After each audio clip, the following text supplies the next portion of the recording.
किसी जंगल में टूनी नाम की एक चिड़िया रहती थी।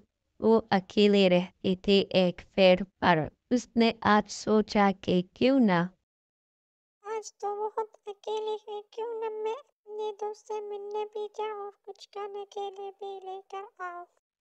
तो वो फिर से उड़ गए, अपने दोस्त की तरफ रवाना हो गए। उसने अपने मन में सोचा कि न मैं अपने दोस्त को भी अपने साथ ले जाऊं के पता नहीं वो होगा भी नहीं। तो वो चल रही थी, इसलिए वो अपने दोस्त को देख तो उसने देखा उसका दोस्त पेड़ पर बैठा है, तो वो भी चली गई उसके साथ बैठने के लिए। तो फिर उसने बोला, हेलो टुन्नी, कैसे हो तुम? मेरे साथ जाओगे मुझे कुछ फ्रूट लेने के लिए? हाँ, क्यों नहीं जाऊंगा, तुम मेरे दोस्त हो। तो ठीक है, चलो जाते हैं।